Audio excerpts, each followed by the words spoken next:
پٹھان یا پشتون وہ قوم ہے جو پوری دنیا میں جرت اور بہادری کی مثال سمجھی جاتی ہے۔ تاریخ شاہد ہے کہ یہ نہ تو کسی بادشاہ سے ڈرتے ہیں اور نہ ہی ان پر کسی ظالم حکمراں کا خوف طاری ہوتا ہے۔ یونانی، ایرانی اور تاریخ کے کئی اقوام نے پٹھانوں کو زیر کرنے کی کوششیں کی مگر سارے ناکام رہے۔ نصف دنیا فتح کرنے والا سکندر اعظم نے بھی جب افغانستان میں قدم رکھا تو پٹھانوں نے دنیا کے سب سے منظم فوج اور بادشاہ الیگزینڈر کو دھول چٹا دیا اور انہیں مقدونیہ واپس جانا پڑا۔ پٹھانوں کی بہادری کی مثال 19ویں صدی کی جنگیں ہیں جس میں سوویت یونین کو پٹھانوں کے آگے گھٹنے ٹیکنے پڑے۔ ایک تازہ ترین مثال پچھلے دنوں امریکی فوج کی شکست ہے جس میں دنیا کے سپر پاور کو ان پٹھانوں نے ایسا زیر کیا کہ جسے تاریخ میں ہمیشہ یاد رکھا جائے گا۔ آخر یہ پٹھان کون ہے؟ یہ کس نسل سے تعلق رکھتے ہیں؟ کیا پٹھان کسی نبی کی اولاد ہیں؟ ان کا اس قدر بہادر اور جرت مند ہونے کی وجہ کیا ہے؟ ان تمام سوالوں کے پیچھے کون سی دلچسپ تاریخ رقم ہے؟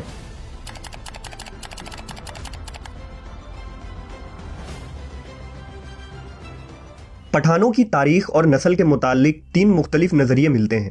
بعض کہتے ہیں کہ پٹھان آریائی نسل سے تعلق رکھتے ہیں، بعض کے نزدیک یہ قیس عبد الرشید نامی شخص کی اولاد ہیں جو حضور صلی اللہ علیہ وسلم کے ایک صحابی تھے، اور تیسرا نظریہ جو خود پٹھان تسلیم کرتے ہیں وہ یہ ہے کہ پٹھان قوم کا تعلق بنی اسرائیل کے گمشدہ قبائل سے ہے۔ ہم اس ویڈیو میں ان تمام نظریات کا تحقیقی جائزہ لیں گے۔ پٹھانوں کے روایات کے مطابق قیس عبد الرشید عرف پٹھان قوم کا مورث اعلیٰ ہے۔ قیس کو پٹھان اپنی زبان میں کش کہتے ہیں۔ قیس عبد الرشید وہ پہلے پشتون شخص تھے جنہیں عرب میں محمد صلی اللہ علیہ وسلم کی آمد کی خبر ہوئی تھی، لہٰذا جب قیس اپنے قوم کے لوگوں کے ساتھ مدینہ پہنچے اور حضور کے بارگاہ اقدس میں حاضر ہوئے تو نبی نے اس جماعت کے ساتھ شفقت فرمائی اور ہر ایک سے اس کا نام پوچھا۔ پھر حضور نے فرمایا کہ قیس عبرانی نام ہے، لہٰذا آپ صلی اللہ علیہ وسلم نے اسے بدل کر عبد الرشید رکھ دیا۔ حضرت قیس اور ان کے قبیلے کے لوگوں نے اسلام قبول کر لیا اور اس طرح انہیں پہلے پشتون صحابی ہونے کا شرف حاصل ہوا۔ پختونی روایتوں کے مطابق ایک غزوے کے دوران جب مشرکین اسلامی لشکر پر بھاری پڑنے لگے تو حضور صلی اللہ علیہ وسلم نے حضرت خالد کو حکم دیا کہ جاؤ اور اپنے پٹھان بھائیوں کو مدد کے لیے بلاؤ، لہٰذا حضرت خالد افغانستان چلے گئے اور افغان سردار قیس عبد الرشید کو حضور کا پیغام دیا، لہٰذا تمام پٹھان قبیلے قیس عبد الرشید کی قیادت میں مکہ کی طرف روانہ ہو گئے۔ مکہ پہنچ کر انہوں نے ایک خونریز جنگ لڑی۔ شام کو صحابہ کرام نے حضور کو یہ خوشرنجی سنائی کہ افغانی لشکر نے مشرکین کو شکست دے دی ہے اور ہماری فتح ہوئی ہے۔ حضرت خالد بن ولید نے ملک عبد الرشید کی بہادری کے واقعات حضور کو بتائے تو آپ کی زبان سے برملا یہ الفاظ جاری ہوئے کہ اللہ اس کی آل و اولاد کو فروغ بخشے گا، اس کے قبیلے کی تعداد اور طاقت سب سے زیادہ ہوگی۔ پھر نبی صلی اللہ علیہ وسلم نے فرمایا کہ مجھے وحی کے ذریعہ آگاہ کر دیا گیا ہے کہ اس کی خدمت کے لیے اس قبیلے کی کثرت و استحکام کو وہی حیثیت حاصل ہوگی جو کہ کشتی یا جہاز کے نیچے والی لکڑی کی ہوتی ہے جس پر جہاز کی عمارت استوار ہوتی ہے۔ حضور نے بارگاہ خداوندی میں دعا کی کہ اس مرد کی نسلوں سے ایک عظیم قبیلہ پیدا ہو جس کے افراد قیامت تک سلامتی اور ایمان کے ساتھ شریعت اسلام پر ثابت قدم رہیں۔ رخصت کے وقت حضرت خالد کی درخواست پر ایک انصاری صحابی کو قیس عبد الرشید کے ہمراہ کیا گیا تاکہ وہ کوہستان غور کے علاقوں میں لوگوں کو شریعت کی تعلیم دے۔ نعمت اللہ حروی کی کتاب مخزن افغانی جو قیس قبیلہ کی تاریخ پر لکھی گئی ایک مشہور کتاب ہے، اس میں درج ہے کہ قیس عبد الرشید حضرت خالد بن ولید کے ہاتھ پر مشرف با اسلام ہوئے تھے اور قیس نے حضرت خالد کی ایک بیٹی سے نکاح بھی کیا تھا جس سے بٹن اور غور پیدا ہوئے اور ان کی اولاد پٹھان کے نام سے مشہور ہوئی۔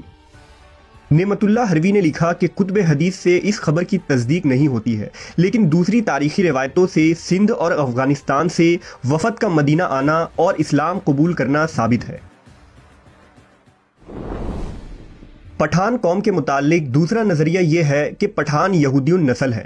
افغانی تاریخ داں اور بہت سے یہودی مورخین پٹھان قوم کا تعلق قبل از مسیح کے یہودی قبیلے سے جوڑتے ہیں، یعنی بنی اسرائیل کے وہ 12 قبیلے جو ارض فلسطین میں آباد تھے۔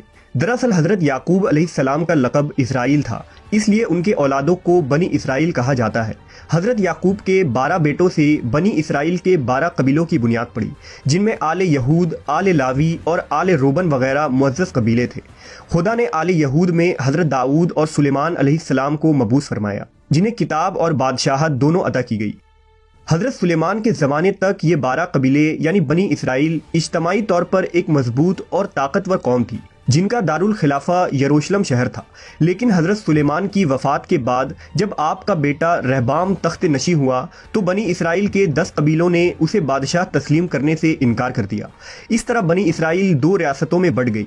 मशरिकी फ़लस्तीन में बनी इसराइल के 10 बागी कबीले ने सल्तनत इसराइल की बुनियाद रखी, और मगरबी फ़लस्तीन में बनी इसराइल के 2 कबीले यानी बनी लावी और बनी यहूदा रबहाम के मातहत रहे, जिन्हें सल्तनत यहूदा कहा जाता है। 800 कबल मसीह में बाबिल की अशूरी फ़ौज इसराइल पर हमला आवर हुई और उनकी हुकूमत को तबाह बर्बाद कर दिया। अब सिर्फ मगरबी फ़लस्तीन में आबाद सल्तनत यहूदा बाकी रह गई और वहाँ बसे बनी इसराइल यहूदी कौम के नाम से मशहूर हुए। बनी इसराइल के बकिया 10 कबीले के अक्सर लोग कत्ल कर दिए गए, जबकि कुछ कबीले वहाँ से हिजरत करके दुनिया के मुख्तलिफ हिस्सों में जा बसे, जिन्हें बनी इसराइल का गुमशुदा कबीला यानी द लॉस्ट ट्राइब ऑफ बनी इसराइल कहा जाता है। ये वो रिवड़ थे जो अपने ग्रोह से जुदा होकर भटक गए और तारीख में उन कबीलों का कोई नामो निशान नहीं मिला। दरअसल तवील तारीख को मुख्तसर बयान करना मुश्किल काम है, लेकिन उम्मीद है कि आप वाक़यात को बखूबी समझ रहे होंगे। यहूदी मुहक्किकीन के मुताबिक जब सल्तनत इसराइल तबाह हुई तो बनी इसराइल के वो गुमशुदा कबीले भागकर ईरान के करीब गोर के पहाड़ों में जा बसे और फिर यहाँ से दीगर खित्तों में फैल गए। सैकड़ों सालों तक ये लोग यहाँ सकूनत पजीर रहे और रफ्ता रफ्ता शरीयत मूसवी और तौरेत के तालीमात को भूल बैठे। अलबत्ता उन्होंने अपना ख़ानदानी नसब और सिलसिला याद रखा और ख़ुद को फ़ख्रिया कौम बनी इसराइल और यहूदियुन नस्ल से जोड़े रखा।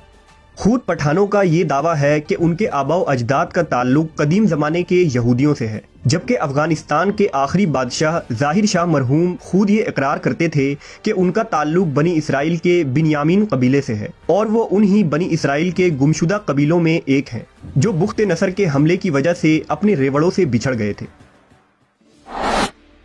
दुनिया में पठान ही वो वाहिद कौम है जिसमें इस्लाम के बगैर कोई मजहब नहीं। अगर किसी पठान से पूछा जाए कि आप पहले मुसलमान हैं या पख्तून, तो जवाब ये होगा कि मैं 5000 साल से पठान हूँ और 1400 साल से मुसलमान हूँ।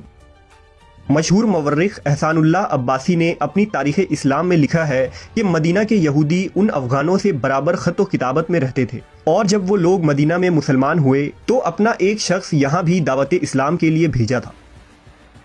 अगर गौर किया जाए तो पठानों की बेशतर चीज़ें भी यहूदियों से काफ़ी मिलती जुलती हैं। मसलन नस्ली तौर पर ये दोनों अपने आप को दुनिया की बेहतरीन कौम तस्वुर करते हैं। ये दोनों ही मजहबी तौर पर सख्त होते हैं और दोनों ही सर पर टोपी या पगड़ी रखते हैं। इसके अलावा भी उनके कई रस्म व रिवाज और आदात व अतवार मुश्तरक नज़र आते हैं। पठानों के बारे में अंग्रेज़ों और बर्रे सगीर के कई रिसर्चर ने तहकीकी रिपोर्ट और किताबें लिखी हैं।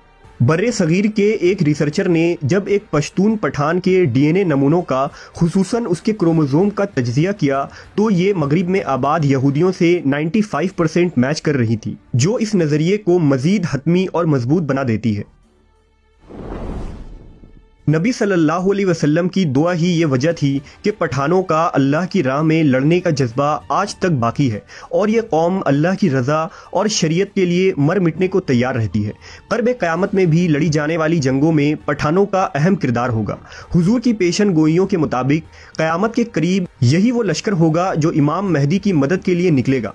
हदीस के मुताबिक इन्हीं इलाकों से अलम लेकर मुसलमान फौजें निकलेंगी, जिनका रास्ता दुनिया में कोई भी नहीं रोक पाएगा, यहाँ तक कि वो अपने झंडे ईलिया यानी बैतुल मुक़द्दस में जाकर नस्ब कर देंगे और इमाम महदी के साथ मिलकर मसीहुद दज्जाल के खिलाफ जंग लड़ेंगे। आज पठान खुद को यहूदियुन नस्ल कहने पर फ़ख्र करते हैं और हर पठान का यहूदियुन नस्ल से होना काबिल फ़ख्र बात है, क्योंकि वो यहूदी नस्ल से ताल्लुक़ रखने के बावजूद नबी सल्लल्लाहु अलैहि वसल्लम पर ईमान ले आए।